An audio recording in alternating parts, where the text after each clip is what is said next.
Yeah, thanks, Manuel, for the kind introduction, and I'm very happy to be on stage again after all those virtual conferences in the last years, and even happier to see so many people in here interested in our measurement on client-side web security inconsistencies. So I guess, given that this is the web track, we all know what the web is for, right? Exactly, cat pictures. And due to the importance of cat pictures in our modern society, they are threatened by a plethora of different attacks, such as click-checking, request forgery attacks, cross-site scripting, or network-based attacks. Luckily, a website operator can defend the cat picture against those attacks by configuring response headers that enable defense mechanisms in the browser. Oh, sorry. We want all cat lovers to get consistent protection here, right? But we ask ourselves, do they all get, do all cats have consistent protection? But before deep diving into what we have actually done, let's first clarify what we define as consistent or inconsistent security response. If you get a response with similar content but different security headers, or security headers that offer different levels of security, we have an inconsistent behavior. At the same time, if we would have similar content with the same security level, we would be consistent here. However, if the content differs, for example, because of an error page, we should not draw incorrect conclusions about inconsistency here. So now that we all know what an inconsistent security is, let's talk about what we have actually done to measure the prevalence of client-side web security inconsistencies.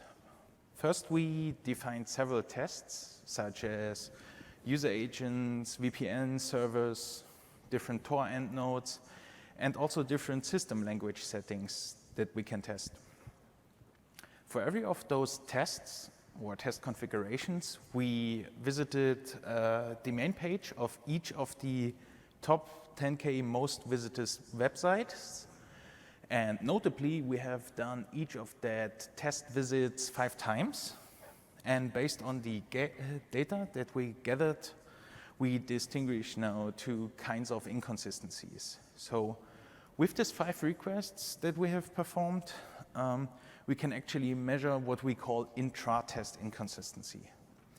In this case, we get, for example, 5 different levels of security on the Tor US endnode, where 3 of them were secure, but the other 2 not. Those seemingly random responses then play into the hands of opportunistic attackers that can just perform their attack until it succeeds. And the other case that we have analyzed is inter-test inconsistencies, where we basically compared the results between the test cases. So we have an inter-test inconsistency if one browser got proper security headers, but the other browser not. So now that we are all up to date what we have done, let's take a look into our results. We detected 37 inter-test inconsistencies for the XRAM options header. In 7 cases, this occurred due to specific operating systems or browsers are getting different configurations. Some sites deploy XFO for desktop clients, but not for mobile clients. Others have discriminated specific browsers, for example, not giving any XFO header to Opera clients, while others excluded Firefox. This behavior was also present against specific operating systems. For example, we had a site that only gave XFO to non-iOS clients. In addition to that, we had 13 sites for Onion and 29 sites for VPN that decided to exclude specific geolocations from the protection against framing-based attacks. So as you can see, the geolocation-based inconsistencies are dominating here. For HTTP strict transport security, we detected 35 inter-test inconsistencies. There were 8 websites that handled browser differently. For example, we had one site that only gives enabled HSTS to desktop clients, but not to mobile clients, which exposes parts of the website's user base to possible network attacks. In addition to that, we had 30 sites deploying HSTS inconsistently depending on the geolocation. For example, a site deployed proper HSTS header for every country except for clients that are requesting the page from India. Also, again, here we have more geolocation-based inconsistencies than client-based. For cookie security attributes, we suddenly detected way more user agent-based inconsistencies. In fact, we detected 167 sites with inconsistent behavior here. However, the vast majority of those sites, 144, are those that deterministically gave back cookies without the secure attribute to some user agents. Notably, the cause of most of those inconsistencies is, in 130 cases, the special handling for the user agent for Firefox on iOS, leaving all of those clients unprotected against network-based attacks on cookies. Also, sites inconsistently deployed HTTP-only cookies for their clients. For example, one site gave out HTTP-only cookies only to non-Safari-based clients, so an attacker can steal or manipulate cookies via, for example, a cross-site scripting attack here. For inconsistencies of the same-site attribute, we found 14 cases where sites either send cookies with the same-site attribute or not. One site, for example, only gave out proper same-site cookies if the accept language header, so the system language, was set to a non-English language. Still, we also detected many geolocation-based inconsistencies here, which I will jump due to time reasons. For inter-test inconsistencies in the content security policy, we detected 47 doing some shenanigans with their security configurations. Cross-site scripting mitigation as original use case of CSP faced inter-test inconsistencies in 10 cases.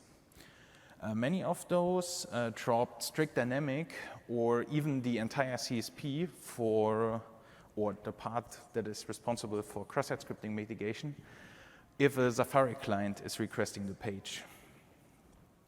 But we also had sites that discriminate Android users or that deployed XSS mitigation only to some countries like Spain, Russia, or Sweden, but did not deploy it for others like South Africa, the US, or Pakistan. For framing control and TLS enforcement, the geolocation-based inconsistencies are dominating again. But we have also seen sites that do not send a CSP controlling framing via frame ancestors to all iOS clients, leaving those clients then again unprotected against framing-based attacks. Now, let's take a look onto the results for intra-test inconsistencies. And due to the seemingly random nature of this type of inconsistency, I only show you the numbers here for each of the mechanisms because attributing them to a specific factor might be just a coincidence. So we had 36 sites that randomly responded with different CSP security levels, 50 sites with random XFrame options headers, 16 with different cookie security attributes, and 38 for HSTS. In either case here, an attacker can, in case of random protection, just opportunistically perform its attack until the attack succeeds. A special case here, however, is HSTS preload. Because if HSTS is enabled, you can not only add your site to the preload list, but you can also remove it. And on submitting a URL to the corresponding form, the preload list bot checks if the targeted URL has set a proper HSTS header without the preload keyword. And if this keyword is randomly missing, as it happens for 10 sites, an attacker could issue the removal from the list until it succeeds, and the preload list even gives you feedback whether you are eligible for removal. And well, if then the bot hits a case where it is not present, the vulnerable site is permanently removed without notifying the site's operator about it. After seeing all those numbers, we of course notified the affected parties about the issue. At the same time, we also asked them if they want to tell us what caused the inconsistency. And based on the responses that we got here, but also by analyzing caching headers and IP addresses, we tried to elaborate reasons for the different inconsistencies. So due to time reasons, I only mention a few of them, so don't forget to read the paper. The intra-test inconsistencies might, for example, be caused by misconfigured origin headers behind a load balancer or due to caching issues. While the inter-test inconsistencies might be mostly because of faulty user agent parsing, user agent traps, but those user agent traps, however, are actually not necessary because most of the mechanisms, or all that we took a look here, are backwards compatible. So, to sum up what we have seen in the last couple of minutes, client-side security is not equally delivered to all clients. Actually, we had 321 sites that showed some security inconsistencies. Due to time reasons, we only showed you the high-level number here, so don't forget to read the paper. Misconfigured origin servers for specific countries and unnecessary browser traps caused inter-test inconsistencies, which enable targeted attacks.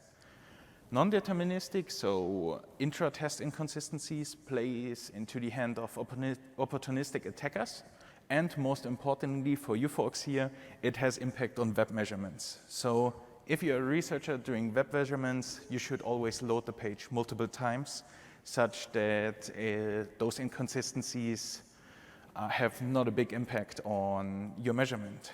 Finally, we open sourced our crawling and analysis scripts at GitHub. So if you are interested in details, take a look at the repository or approach me in the hallway. That being said, I'm looking forward to your questions.